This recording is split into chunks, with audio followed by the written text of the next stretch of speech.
क्या आप यकीन करेंगे, जिस शहर ने मुसलमानों को उनके ही घरों से निकाल दिया था, एक दिन वही शहर 10,000 मुसलमानों के सामने खड़ा था। हर किसी को लग रहा था कि आज बदला लिया जाएगा, लेकिन जो हुआ उसने पूरी इंसानी तारीख बदल दी। यही मक्का था जहां मुसलमानों पर बेइंतहा जुल्म किए गए, उन्हें सताया गया, उन्हें मारा पीटा गया और आखिरकार उन्हें अपना प्यारा वतन छोड़कर मदीना हिजरत करनी पड़ी। मदीना पहुंचने के बाद भी दुश्मनी खत्म नहीं हुई, कई जंगें हुई, लेकिन आखिरकार मुसलमानों और कुरैश के बीच एक अहम समझौता हुआ ताकि अमन कायम रह सके। मगर कुछ समय बाद उस समझौते को तोड़ दिया गया।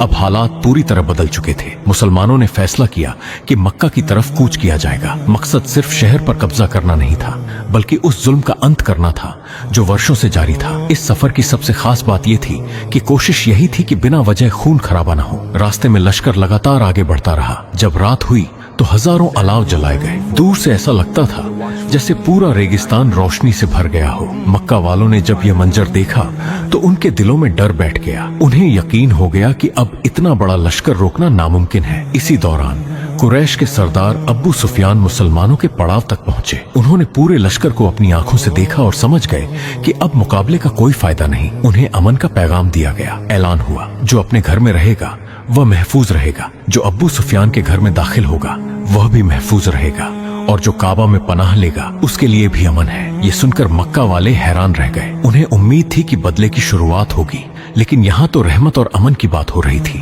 अगली सुबह इतिहास का वह दिन आ गया जिसका दुनिया इंतजार कर रही थी। 10,000 मुसलमान पूरी व्यवस्था के साथ मक्का में दाखिल हुए। सख्त हिदायत थी कि जब तक कोई हमला न करे किसी पर हाथ नहीं उठाना है। ज्यादातर जगह बिना किसी लड़ाई के मक्का मुसलमानों के नियंत्रण में आ गया। सिर्फ कुछ स्थानों पर मामूली झड़प हुई, लेकिन हालात बहुत जल्दी काबू में आ गए। फिर अल्लाह के रसूल सल्लल्लाहु अलैहि वसल्लम सिर झुकाए पूरी विनम्रता के साथ मक्का में दाखिल हुए। ये किसी घमंडी विजेता का अंदाज नहीं था, बल्कि अल्लाह का शुक्र अदा करने वाले बंदे का अंदाज था। आप सल्लल्लाहु अलैहि वसल्लम सीधे काबा शरीफ पहुंचे।